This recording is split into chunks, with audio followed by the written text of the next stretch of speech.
Capítulo 355. Isso, no silêncio misterioso, o primeiro pensamento que Derek Berg teve quando voltou a si foi resgatar aquela pessoa. No entanto, os dois guardas que o seguravam no meio não mostraram nenhuma reação a isso, como se tudo o que havia acontecido fosse apenas sua imaginação. Alguém está pedindo ajuda, o jovem Derek informou aos dois paladinos do alvorecer. À sua esquerda, um cavaleiro alto vestido com uma armadura de prata respondeu calmamente: "Não se deixe enganar. Esse é apenas o comportamento normal daqueles Beyonders que estão prestes a perder o controle." É assim mesmo? Talvez ele tenha gritado por ajuda porque simplesmente não está disposto a desistir, perder o controle e se tornar um monstro. Derek pensou tristemente. Seguindo a mudança em seu humor, o zumbido ilusório em seus ouvidos tornou-se mais distinto. Depois de silenciosamente dar alguns passos para frente, o paladino do alvorecer de antes apontou para uma porta à esquerda e disse: "Você ficará aqui por enquanto. Traremos sua comida e remédios na hora certa." Enquanto falava, ele tirou uma garrafa preta como ferro. Esta garrafa foi construída a partir dos restos dos objetos semelhantes à palha que sobraram do alimento básico da cidade de Prata, a grama de feice negra. Ao entrar em contato com um líquido, produziria uma película fina, obtendo assim um efeito impermeável e de vedação. Derek pegou a garrafa e bebeu o líquido, sentindo uma sensação de frescor deslizar pelo esôfago até o estômago. Todo o seu ser rapidamente ficou quieto. As cenas oscilantes diante de seus olhos se estabilizaram e as alucinações auditivas em seus ouvidos enfraqueceram gradualmente. Crique! Ao som da porta de ferro fechando e trancando, Derek entrou em seu próprio quarto. A primeira coisa que viu foi uma vela tremeluzindo com uma fraca luz amarela, e então distinguiu uma cama baixa, uma cadeira e uma mesa quadrada. Fora isso, não havia mais nada. No entanto, as paredes, incluindo a porta, estavam todas gravadas com símbolos e etiquetas complicados e misteriosos. Eles pareciam formar um selo completo.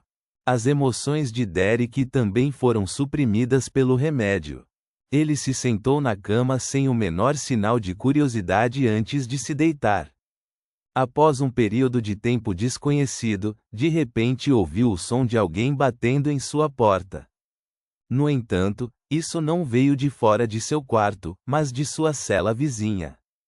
Derek sentou-se e escutou. Ele ouviu um gemido agudo vindo da batida. Seu cabelo se arrepiou quando se levantou abruptamente, assumindo uma postura extremamente defensiva. Nesse momento, sons de batida se espalharam pelas paredes de metal separadas por duas salas, quebrando lentamente uma saliência. Derek estava prestes a rezar a luz sagrada quando a cena diante de seus olhos de repente se iluminou. Parecia que todo o espaço ao seu redor havia sido movido para o mundo exterior, bem a tempo do relâmpago passar. O som da parede sendo quebrada ao lado dele havia desaparecido, e a base da torre recuperou seu silêncio. Não foi um silêncio absoluto. Em vez disso, o som de passos leves ecoou por uma longa distância. Só ficou em silêncio depois que os ecos continuaram por um longo tempo. Derek estava se perguntando o que havia acontecido com o Beyonder na cela vizinha quando alguém bateu na parede de metal do outro lado. Tá. Era como se alguém tivesse dobrado o dedo e estivesse batendo levemente. "Quem é esse?" Derek perguntou, levantando a voz em leve alarme.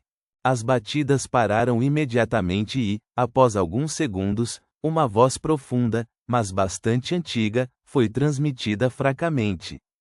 "Então acaba por ser um jovem. Você é?"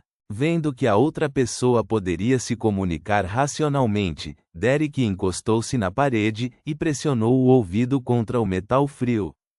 A voz idosa riu e disse: A pessoa ao seu lado quase perdeu o controle várias vezes.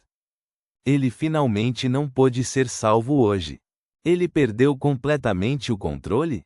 Derek perguntou através da parede de metal. Então ele se tornou um monstro agora?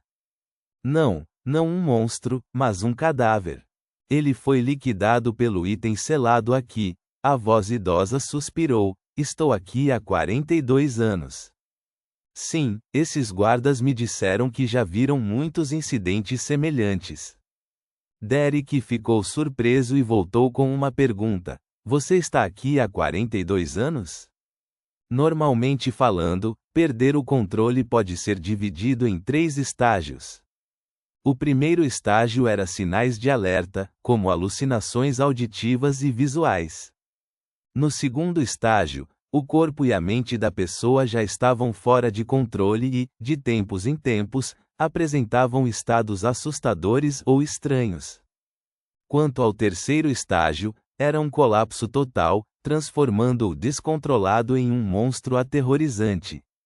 O tempo entre o segundo estágio e terceiro estágio era bastante rápido. Talvez logo após descobrir os sintomas, alguém testemunharia um Beyonder aparentemente comum se transformar em um monstro que poderia ser encontrado nas profundezas da escuridão. Em outras palavras, depois que um Beyonder de segundo estágio era enviado para o fundo da torre, eles seriam tratados com remédios, rituais e outros métodos, estabilizando-se lentamente e permitindo que saíssem em 18 meses. Caso contrário, rapidamente perderiam o controle e seriam expurgados. Era impossível alguém ficar preso por 42 anos. Como um Beyonder de primeiro estágio, eles levariam apenas 20 dias ou menos para eliminar todos os sintomas e partir, totalmente tratados. A voz idosa imediatamente riu e disse: Isso mesmo, eu também não esperava ficar aqui por 42 anos. Não tenho nenhum sinal de perder o controle, mas eles acreditam que sou bastante perigoso e posso me transformar em um monstro a qualquer momento. Derek franziu ligeiramente a testa e perguntou curiosamente: o que aconteceu 42 anos atrás? Naquela época, nenhum de seus pais havia nascido ainda. A voz idosa ficou em silêncio por um momento antes de dizer: Eu já fui o capitão de uma equipe de exploração. Encontramos uma cidade destruída a cerca de meio mês da Cidade de Prata. Isso foi calculado com base na nossa velocidade. Aquela cidade era semelhante à nossa Cidade de Prata. Claramente tem vestígios de ser governada por gigantes, e também acreditava no Senhor que criou tudo, o Deus onipotente e onisciente. Infelizmente, eles foram destruídos incontáveis anos atrás. Derek não era estranho a tais assuntos. Ele imediatamente adivinhou. Como você encontrou alguns incidentes estranhos lá, você estava determinado a correr o risco de perder o controle? Mais ou menos. A voz idosa riu. Depois de explorarmos a área central, descobrimos que a cidade estava tentando mudar as crenças.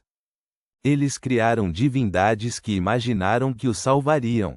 No entanto, era inútil. Até as estátuas dessas divindades foram destruídas e espalhadas por toda a terra. Nesse ponto, seu tom de repente ficou pesado. No entanto, encontramos uma pessoa lá. Esta é a primeira vez nos últimos 2000 anos que nossa Cidade de Prata encontrou alguém que não pertence à nossa cidade. Fora da Cidade de Prata, nas profundezas da escuridão sem fim, realmente havia alguém ainda vivo. Derek inconscientemente perguntou: Você a trouxe de volta para a Cidade de Prata? A voz idosa disse depois de 2 segundos: Você não se sente chocado? A razão pela qual nossa Cidade de Prata trabalha tanto para explorar os arredores é encontrar humanos como nós. Finalmente os encontramos há 42 anos. Esta é realmente uma notícia bastante chocante, mas frequentemente vejo a senhorita Justiça, o senhor enforcado e os outros. Muitas vezes ouço falar do reino de Loen e dos 7 deuses ortodoxos. Não é muito óbvio que existem pessoas fora da Cidade de Prata, com cidades e países? Derek coçou a cabeça e, sem muita experiência, fingiu estar chocado. E eu não percebi esse ponto. Isso é realmente inacreditável. Além dos residentes da Cidade de Prata, na verdade, existem outras pessoas. A voz idosa permaneceu em silêncio por um tempo antes de dizer: a educação da Cidade de Prata se tornou tão terrível. Sem esperar que Derek falasse, ele suspirou e disse para si mesmo: nós muito cautelosamente convidamos essa pessoa para a Cidade de Prata como um convidado. Depois de alguma consideração, ele concordou. Nós o monitoramos e o acompanhamos no caminho de volta, mas quando estávamos quase chegando à Cidade de Prata, ele desapareceu repentinamente. Procuramos em todos os lugares, mas não conseguimos encontrá-lo. Depois que voltamos para a Cidade de Prata, os membros da minha equipe enlouqueceram, um por um. Eles perderam o controle. Todos eles. Nenhum único foi poupado. O conselho de 6 membros suspeitava que estávamos contaminados por alguma coisa e que a pessoa não era um ser humano, mas um espírito maligno, um monstro. Então, eles me trancaram aqui e, de vez em quando, vinham confirmar minha condição, mas nunca me diziam qual era o problema, nem me deixavam sair. Derek exalou pesadamente e perguntou: você se lembra de como era aquele homem? Ele parecia muito comum e nada nele se destacava.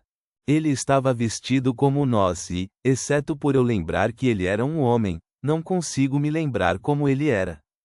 No entanto, os anciãos devem ser capazes de usar os meios de Beyonder para vê-lo diretamente de minhas memórias vagas e esquecidas. A voz idosa lembrou por quase 1 minuto e disse com um pouco de dor. Derek o pressionou casualmente. Ele disse qual era o nome dele. Ele lhe contou sobre suas origens? A voz idosa reconheceu laconicamente. Ele nos disse que seu nome era. Ele parou por um momento antes de dizer: Amon. Reticências. Domingo de manhã, no bairro das Fábricas. Nos últimos 2 dias, Klein e Mike visitaram muitos lugares no Burgo Leste sob a orientação do velho Kohler. Como resultado, Mike testemunhou 5 ou 6 pessoas amontoadas em uma única sala, e esse não foi o pior caso que viu. Nas áreas mais pobres do Burgo Leste, um quarto comum poderia acomodar 10 pessoas. A divisão precisa do direito de uso do piso e do horário de uso, dia ou noite, chocou o repórter. Além disso, a pobreza não discriminava entre homens e mulheres. Nesses lugares, pessoas de diferentes gêneros se espremiam em espaços apertados sem poder cumprir as normas sociais. Certos incidentes que mereciam tempo no tribunal aconteciam o tempo todo. Quer fossem homens ou mulheres, todos eles estavam sempre enfrentando a ameaça de violência. Imundo, lotado, fedorento, essa é a impressão mais objetiva. Desconfio que cada um deles tem um problema sério de ter parasitas. Como as casas foram construídas há muito tempo nos bairros mais degradados, não tem ligação aos esgotos. Fezes, urina, vômito e outras coisas podem ser encontradas em todos os lugares. Cada casa aqui só tem um banheiro público, ou pior, cada rua só tem um banheiro público. Eles estão extremamente ocupados todos os dias, mas mal conseguem encher o estômago sem nenhuma economia. Enquanto estiverem desempregados por alguns dias, cairão em um abismo irremediável. Eu não acho que eles teriam medo da morte se tivessem um pouco de esperança. Mike escreveu em seu manuscrito de investigação. Além disso, o repórter ficou impressionado com os vagabundos que vagavam pelas ruas no meio da noite, as meninas que ficavam entorpecidas na rua ou nos bares, assim como os bebedores que se soltavam completamente com a bebida. Eles não hesitaram em usar a violência e não pensavam no futuro.